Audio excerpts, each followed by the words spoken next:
angioplastia aórtica, el paciente se muere. Este es un paciente que tenía CIB y además tenía una estenosis valvular pulmonar. Nosotros entramos con un catéter multipropósito al ventrículo derecho y vemos ahí arriba cómo está la válvula pulmonar estrecha. Y a través de un CIB por el ventrículo derecho pasamos hacia la aorta ascendente. Tenía CIB y tenía estenosis pulmonar. A este paciente también se le ofreció la dilatación de la válvula.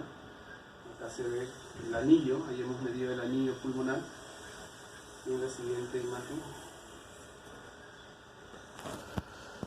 se ve cómo dilatamos con un balón, solo un solo balón, y vemos cómo el anillo pulmonar va dilatándose y queda totalmente homogéneo el balón. Ahí es donde debemos de llegar con ese paciente. Se dilató y el paciente salió de prostaglandinas y se fue a su casa. Esto es lo que más o menos hacemos en corazones biventriculares para ofrecerle una adecuada calidad de vida a los pacientes. Pero hay esos pacientes que tienen corazones univentriculares que son la mayoría complejos, son muy complejos. Aquellos que tienen atresia de las válvulas o tienen doble vía de las válvulas con atresia de un ventrículo o tienen doble salida del ventrículo con doble entrada ventricular, pues es una cosa bastante compleja, ¿no? O hipoplasia del ventrículo izquierdo, hipoplasia del derecho, atresia pulmonar septum íntegro, truncus arterioso por donde hay solamente un vaso trocal, o sea, es bastante complejo. En estos casos la indicación del cateterismo es el mismo, cateterismo diagnóstico y cateterismo terapéutico. El terapéutico es en los posoperados generalmente. Igual es para hacer un buen diagnóstico de la anatomía, cuando los síntomas y signos son incongruentes con la evolución del paciente posoperado, es indicado el cateterismo. La técnica es la misma y para tener éxito, ¿no?, en estos pacientes es necesario que los candidatos tengan una buena función de ese ventrículo único. Entonces, condiciones generales para ventrículo único es que ese ventrículo esté adecuado, que tenga una presión diastólica baja y una presión pulmonar baja. Y eso es importante porque siempre van a pedir cateterismo diagnóstico en estos pacientes. Hacer un estudio hemodinámico de la presión diastólica final del ventrículo único y de la presión pulmonar por cateterismo. Solo así esos pacientes entran a cirugía cardíaca. La clínica de estos complejos pueden ser aquellos que tienen EP, que son muy similares a los FALOT, o aquellos que no tienen EP, que tienen flujo libre, que son muy similares a los CIBs. Pero es la clínica, que no significa que tengan dos ventrículos, sino que es un solo ventrículo que asume el gasto pulmonar y sistémico en el caso de que tengan CIB o flujo libre. Y es el mismo ventrículo que tiene también la dificultad para salir a la pulmonar, que es muy semejante al FALOT, que tiene astenosis o atresia pulmonar. Entonces, aquellos ventrículos únicos que tienen QPQS alto, el número de 3, generalmente lo que van a desarrollar es falla cardíaca. Y aquellos que tienen un QPQS por debajo de 0,5, generalmente es más cianosa. Entonces, acá sí el QPQS es importante porque te ayuda a diferenciar la clínica de insuficiencia o clínica de hipoxia severa, ¿no? El tratamiento quirúrgico de estos pacientes es paliativo, el baño, la fístula de Blalock, y en el primer estadio de cirugía es la cirugía de Glenn, que es la cirugía cabo pulmonar. Y en el segundo estadio es la cirugía de Fontan, que es la cabo pulmonar total. Acá, en esta última cirugía, al paciente lo dejamos rosado, pero por un tiempo de vida, 10 años, 15 años. Después estos pacientes tienen que entrar a tratamiento de trasplante cardíaco. Indicaciones para cirugía cabo pulmonar. Esto sí es importante porque probablemente les van a preguntar, son los criterios idóneos para que un paciente vaya a cirugía cabo pulmonar o ventrículo único. Tiene que tener un buen ritmo sinusal porque el gasto cardíaco, el 30%, depende de la contracción auricular. Y en estos pacientes que tienen un solo ventrículo y no tienen gasto pulmonar porque está totalmente anulado, necesitan tener un buen ritmo sinusal, una buena presión diastólica ventricular izquierda o única, ¿no? La función ventricular debe ser adecuada, tiene que tener ausencia de insuficiencia de esas válvulas, o de la única válvula aurículo-ventricular que tiene que tener ausencia de obstrucción del drenaje venoso pulmonar, o sea, no tiene que tener drenaje venoso anómalo pulmonar, y si lo tuvo que haber sido corregido sin obstrucción. La presión pulmonar debe ser ideal, 18 es lo que menciona, idealmente es menor de 15. De 15, de 12 a 15 ya es de moderado riesgo y menor de 12 es lo ideal. Y que tiene que tener una gradiente transpulmonar menor de 5, o sea, una diferencia entre la media pulmonar y la diastólica final. Tienes una diastólica de 10 y tienes una presión pulmonar de 30, ahí tienes una gradiente transpulmonar de 15. Eso te habla de resistencias altas. Criterios para hipertensión pulmonar en un ventrículo único son criterios distintos al biventricular. Resistencia más de 3 y presión pulmonar más de 18. Esos son criterios de hipertensión pulmonar en los ventrículos únicos, ¿no? Es pregunta del año pasado. Cateterismo de corazones univentriculares. Igual, estudio terapéutico. Prequirúrgico, postquirúrgico, igual. Experiencia en nosotros, acá tenemos, por ejemplo, este es un neonato con canal AB total, al cual se le puso un stent en el ductus, no sé si corre la imagen. Pero estamos viendo que en la parte superior hay un introductor en el cuello.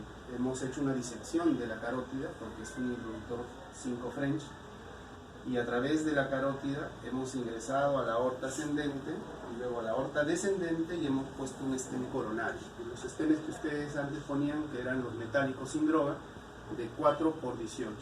Ponemos un stent en el ductus y con ese stent en el ductus el bebito se va de alta tranquilamente hasta los 6-8 meses, que es el tiempo de duración del stent, no porque el stent ya falle, sino porque el bebé ha crecido, ha tenido más peso y el stent, el flujo a través de ese stent es insuficiente para ese bebé. Entonces estos bebés hacen hipoxia, pero lentamente. ¿Cuál es el objetivo de colocar stent en el ductus de estos pacientes? Es estabilizarlos, hacerlos crecer y con un mejor peso ofrecerles una mejor cirugía. No es lo mismo que el cirujano opere un bebé de 3 kilos que un bebito de 10 kilos. La anatomía es mucho mejor, se puede manipular mejor y eso es lo que se le ofrece con este tratamiento, que es paliativo nada más, ¿no? Se nos colgó otra vez.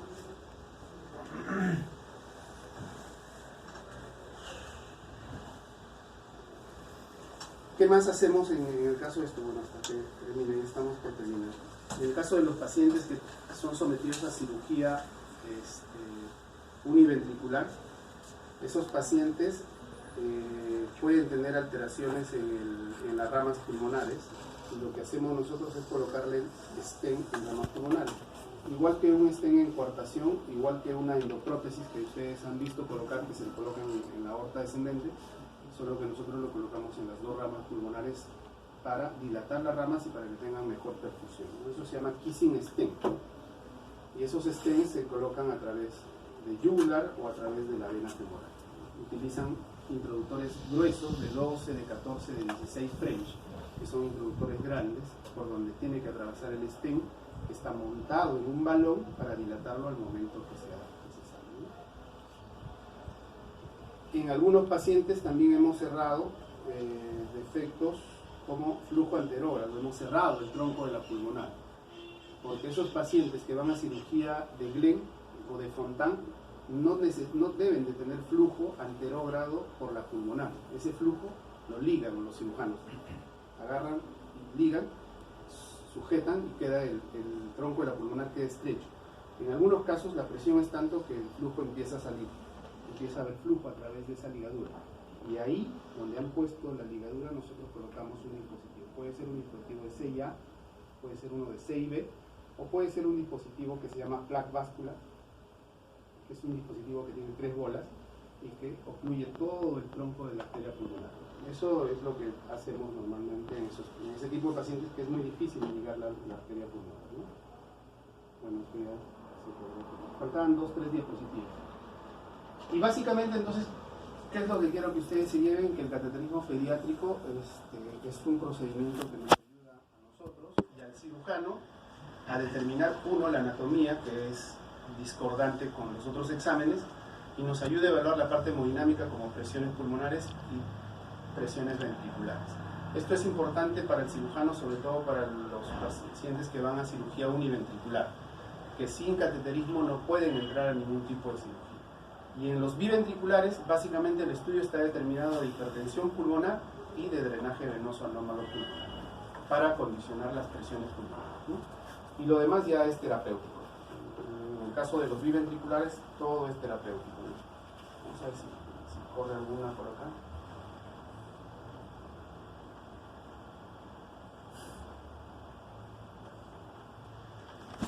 Es un poco pesado porque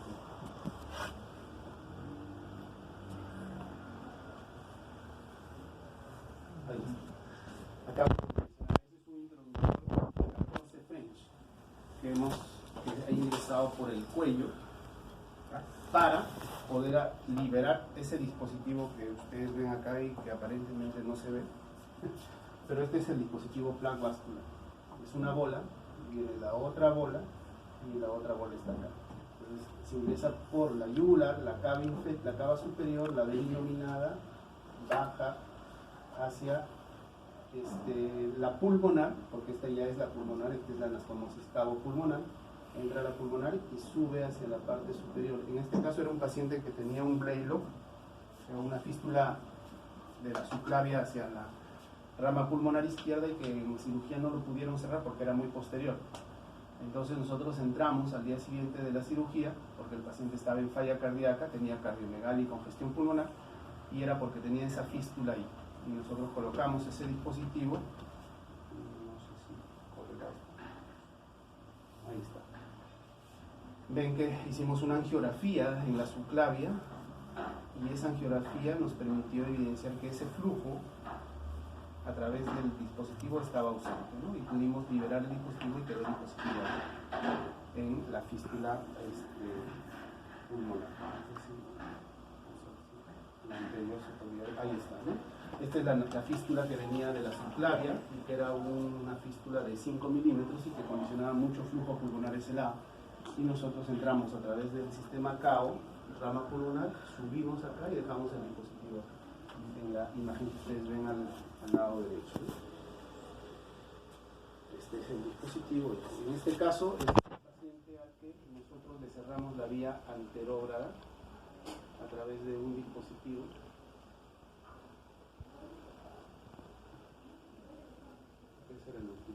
A través de un dispositivo que venía por aorta, bajamos y tratamos de cerrar la vía anterógrada de la pulmonar. Subimos hacia la pulmonar y dejamos un dispositivo que no se ha logrado ver, pero se han borrado unas imágenes. Más o menos eso es lo que les quería mostrar en el caso del cateterismo pediátrico, ¿no? ¿Tiene alguna pregunta o ya? En caso de que se coloquen dispositivos tipo sedas metálicos, ¿tiene que haber alguna farmacoterapia para evitar la obstrucción? Sí. Normalmente nosotros dábamos aspirina en todos los stents, pero nos fue un poquito mal en el sentido de que se obstruían muy precozmente, se empezaban a llenar de coágulos, ¿no? Algunos stents, sobre todo los stents coronarios, que son stents metálicos de 4 milímetros y que no permitía buen flujo. Tenían un tiempo de sobrevida corto, de 3 meses, 4 meses. Actualmente les estamos dando aspirina más clopidogrel. Y la dosis que le damos es alta, 0.5 por kilo de peso. 2-3 miligramos de clopidogrel para un bebito de 2 a 3 kilos. Es bastante alto. Y con eso nos está yendo bien. Y pueden llegar hasta el año de edad, con doble antiagregación.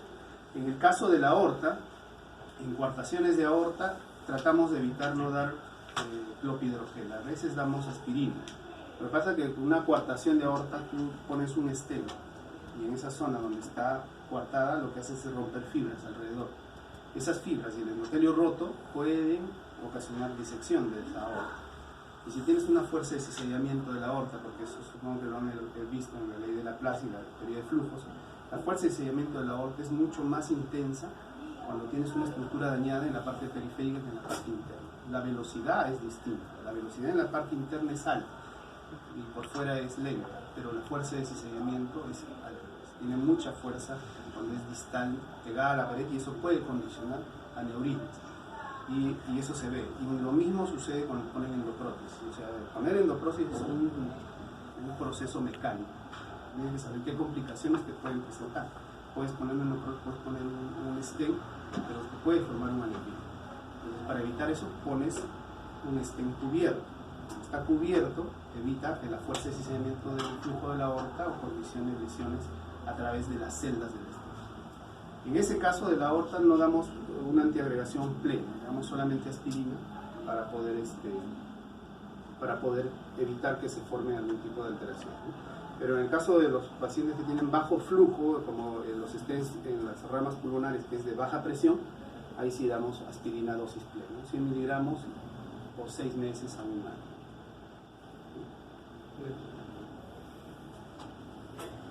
¿Algo más, muchachos? ¿Nada? ¿Les quedó todo claro o no les quedó claro?